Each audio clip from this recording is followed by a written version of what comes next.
Hello and welcome back to our candidate conversations. We're here with Dan Shaul. He is running for Senate District 22. Yes. The 22nd Senatorial district. Yes. And that's basically the northern half of Jefferson County. Yeah, if you loosely take a line from along the Mississippi from Festus through Hillsborough over to Dittmer, the northern half of Jefferson County. Okay, awesome. And just as a reminder, my name's Daniel. I'm on staff here at New Hope Fellowship, and we are hosting these interviews as an opportunity for the community to get to know our candidates. We're not supporting or endorsing any of them. We just wanted to have this opportunity for our community to get to know them. Well, thank you very much for doing it. Absolutely. There's not much opportunity to have a candid conversation like this. We're more than just the people in the conversation can hear. So thank you very much. Yeah, absolutely. And with that, go ahead and tell us a little bit of your background, your family, that kind of stuff. Well, first off, I'm married to my wife of 29 years, almost 30. And we've basically enjoyed being married. We have 3 kids, Matthew, Emily, and Sarah. The oldest being Matthew. He's currently active duty Air Force. And our 2 daughters go to Southeast Missouri State University, where they're going to major in whatever they're majoring in, and I think they're doing well. We're very proud of their success. My son is the one who if we go back to my beginning, I went Air Force out of high school. I graduated Lindbergh High School, and I went to Air Force, did that for a while, came back out of aviation degree at Parks College, and went to work as an aircraft mechanic for a while. Realized that that time the market wasn't good here for aircraft mechanics, so went to work for Snap-on Tools and learned that a franchise is great as long as you have good territory, and I had a very thankful territory, but it was a dwindling, shrinking territory. So after the birth of Matthew, my dad asked me to come back to work for him at the Grocers Association. 1998, I did. I worked for him for 3 weeks before he passed away, and it was baptism by fire, literally. And I've been with the Grocers now 25 years. Wow. So it's or 24 years, I think. But it's been a really good experience for me with the Grocers. I knew I wanted to do something like this at some point, but I decided to start at the lowest level. So my wife suggested I go to a PTA meeting, and I became president that night for some reason. I don't think it's because I stepped forward, but I think everybody else stepped back. And from there, I went on to being on the school board. I've been a council president at our church. And lo and behold, somebody came and suggested I run for state office a little over 8 years ago, and I've served in the Missouri House the last 8 years. I'm term limited. Would love to continue serving the people in Jefferson County as their state senator. Awesome. Awesome. And what church do you attend? We were members of United Church of Christ, Eden and Afton. Okay, great. Well, I did send you a list of questions, and so I want to get to some of those. And I know you've been serving, you said, a state rep for 8 years, and you term limited out. And so not necessarily just in that time, but will you describe an instance where you faced an ethical dilemma and tell me how you resolved it? Well, ethical, I think my hardest time was when we had a charter school vote, because I knew what I wanted to vote. I knew how it was going to affect my family, and I knew what ramifications there were going to be all the way down the line. And those who sat around me that night when we voted late at night understood the personal impact it had on me. My older daughter was ridiculed in school because I voted for the charter bill. And that was tough on me because I knew what I had to do. I knew what was right on the vote, but I also knew it was going to hurt my family at the same time, because I knew there'd be some people that took exception to the vote, and they didn't really want to listen to why I did it. But same reason I serve on the school board, I do what's best for the kids first. Sure. And I think that's what you have to do, and that's what I try to do on the state level as well. Yeah. And I know you've been busy with the Grocers Association and then with the House, but what volunteer activities, what jobs, interests? Volunteer, I love, hobby-wise, I like working with wood. It's a stress reliever. But, volunteering, when I was first with the grocery, I worked with Variety Club on their allocations committee, and I learned a lot about different organizations and what their roles are. And it was really eye-opening because at that younger age, I hadn't been exposed to some of the things out there, and I think that helped. Volunteering, some of it's organized, but I think a lot of it's just when you see somebody that needs some help them. Whether it's getting turkeys, I went with Speaker of Escova one year and provided a bunch of turkeys for Thanksgiving.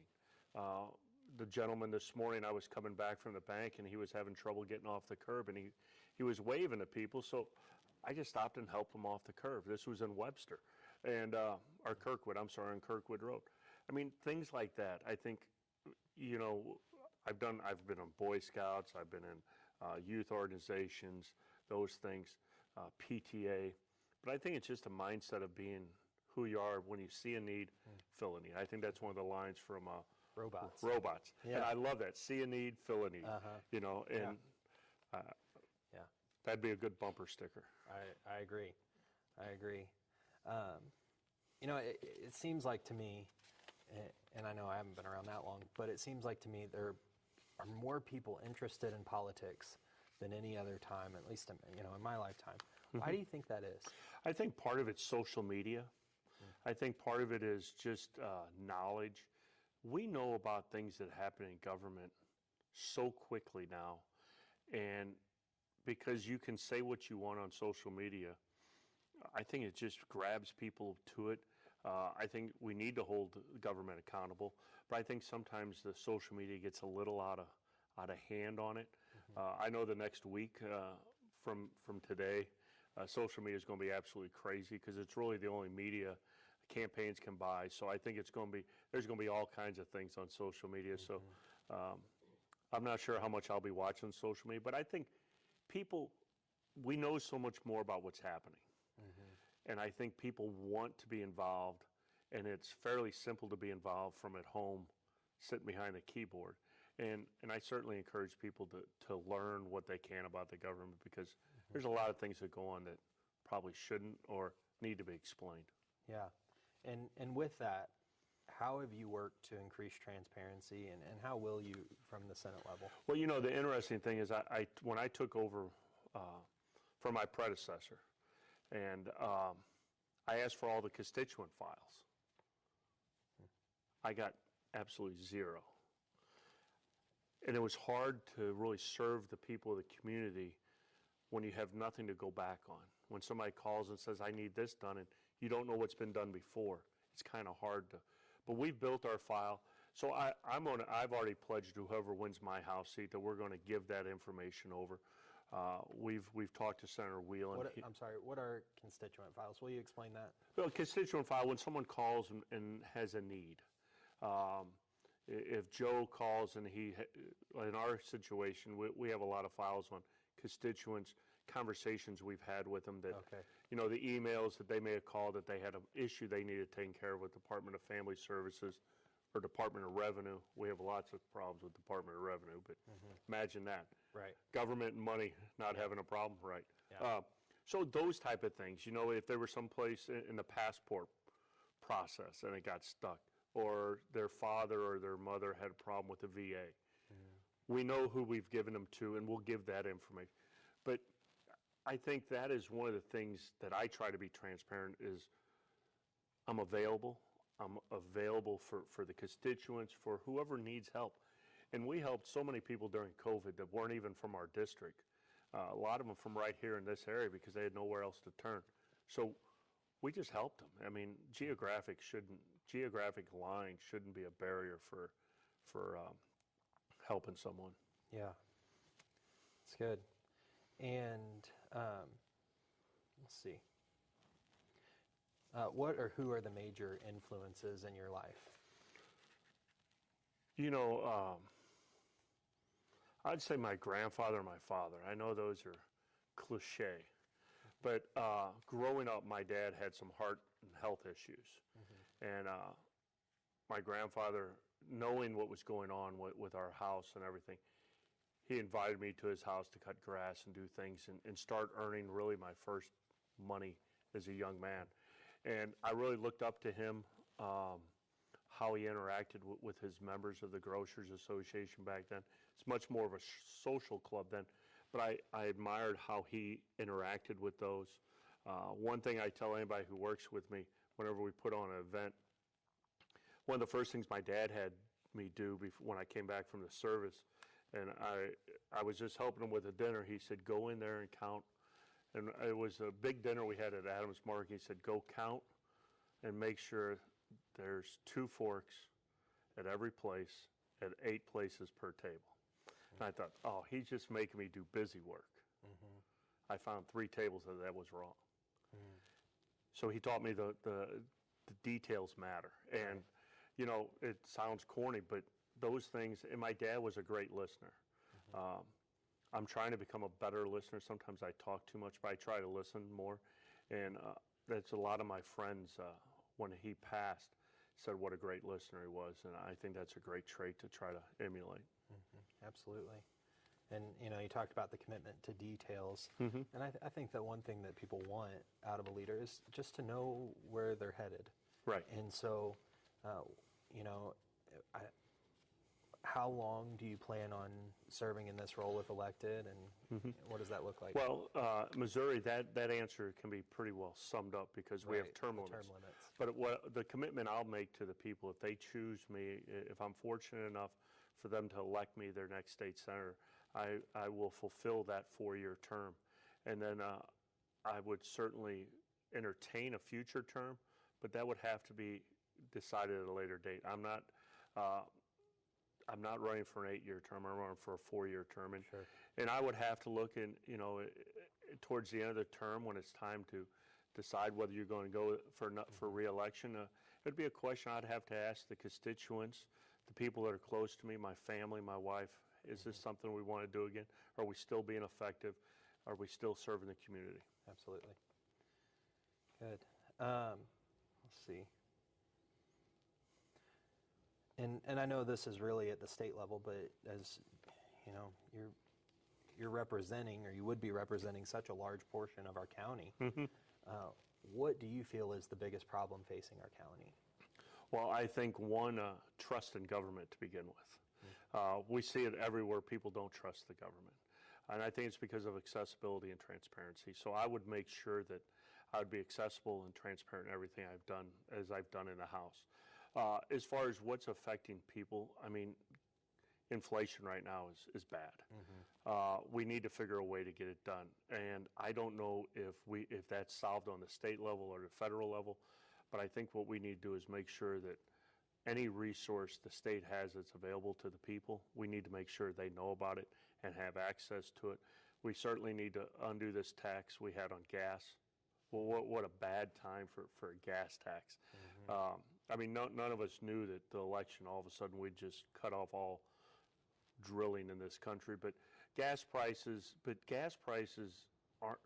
don't just affect gas; they affect everything. Right. And being in the grocery industry, I mean, it affects every inch of the grocery store, from transportation to the manufacturing to the harvesting of the products we sell. So I think, you know, the 3 major things, and this is interesting you bring it up as I think back. When I ran 8 years ago the first time for the House, I had 3 issues: education, employment, and the economy. And guess what? Those 3 things are still at the forefront. We need to make sure we make a commitment to education. But it's just not the educational. So I think there's 3 things we need on education. We need the parent involved, the teacher involved, and the student involved. If you can get those 3, you'll have success, whether it's in a private school, public school, charter school. And I think we need to make sure all those are available for students. Absolutely. Well, that's good. I want to check time, make sure we're doing well there.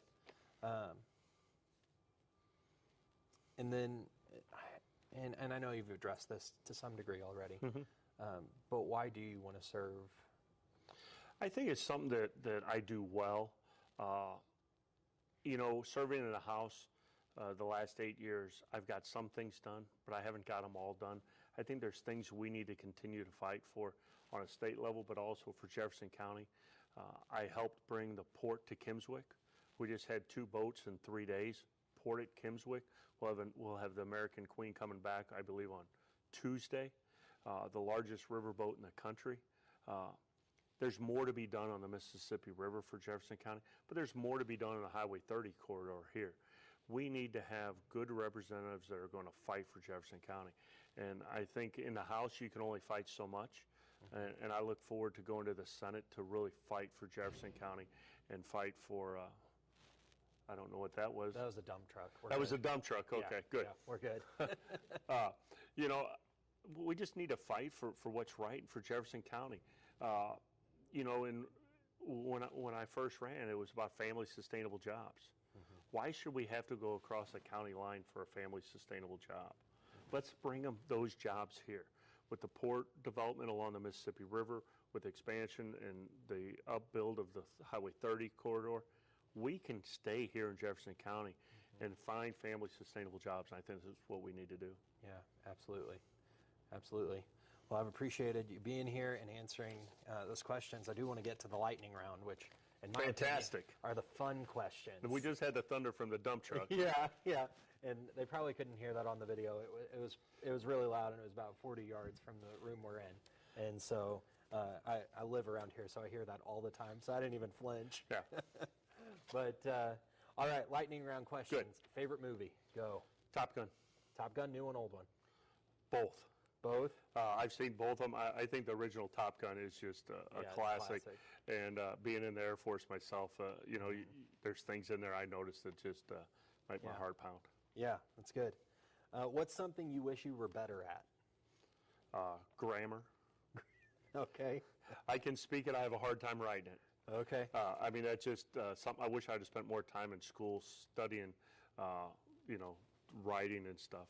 My penmanship isn't too good. I should probably be a vet instead of a doctor. It's that bad. But, okay. When you were 6 years old, okay, so a few years ago, what did you want to be when you grew up? I want to be like my dad. Okay. My dad at the time, when I was 6, he was starting his own business. I think it was called Total Lot Maintenance at the time. I just wanted to do what he did. I used to ride with the truck with him at night, sweeping parking lots. I just want to be like my dad. He was a cool guy. Yeah. At 6, I think that's probably what I wanted to do. That's awesome. And then let's move forward a little bit to 13-year-old you. What would you tell him?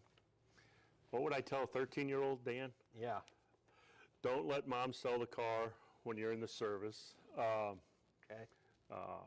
What car? I had a 67 Chevelle that looked like a Super Sport that wasn't, but it looked good. Yeah. I would also tell my 13-year-old self, when you come home that night at 2 o'clock in the morning and mom's sitting up waiting in the kitchen for you, and to have a better excuse than, oops, sorry, you know. But yeah. it was, that was probably rough on me. Yeah. Rough on you? Yes.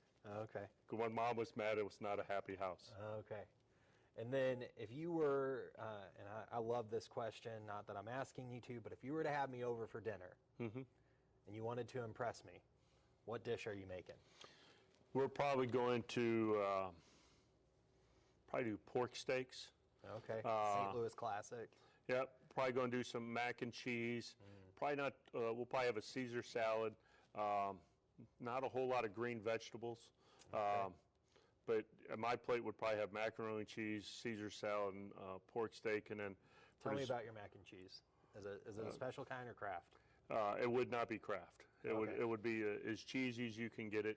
Okay. Step up from Velveeta, but not like my mom used to make it with the crispy crust. I always told her it was the best I had, but I don't really like the crispy crust. I just like the cheesy stuff. Cheese underneath. Yeah. And then for dessert, we'd probably have yellow cake with chocolate icing. That's my favorite. And I would hope you would like it. If not, I know you're the guest. I'd probably ask you what you want, and you'd probably say gooey butter cake or something. Answer. Right. What do you want? But if I'm only the one eating the leftovers for the next week, I'm going to make something that I like to eat. So. Sure. Well, Dan, it's been a pleasure having you on. Where can people find more information about you and your campaign? Well, I think you go to our campaign website is a great place. Facebook. Basically, if you just sit on your front porch the next day, I'll probably be by your house. We just before this, we were knocking doors, and we're headed right back to doing that. I think we've touched every part of the county. And the one thing I do when we go to door is we certainly push our push piece and say we're pro this, pro this. But then, and people sometimes get a little tired of the politics. But then I let them know something personal about me, like your lightning. I'm pro dog. I love dogs. Okay. And I try to ask everybody the name of their dog. I'm not anti-cat. I'm allergic to cats, so I prefer dogs. And I think when you get people, and I had a lady today say, well, that's the only thing we're going to agree on is the dogs. I said, ma'am, that's fine. We've agreed on something. Now we can build our relationship from there. And I think that's really what we need to do. Not focus on our differences between people, but focus on what brings us together. And I think we really need to do that, really take a hard look at what brings us together instead of what makes us different, and we'll be better off because of it. Absolutely. Absolutely. Well, it's been a pleasure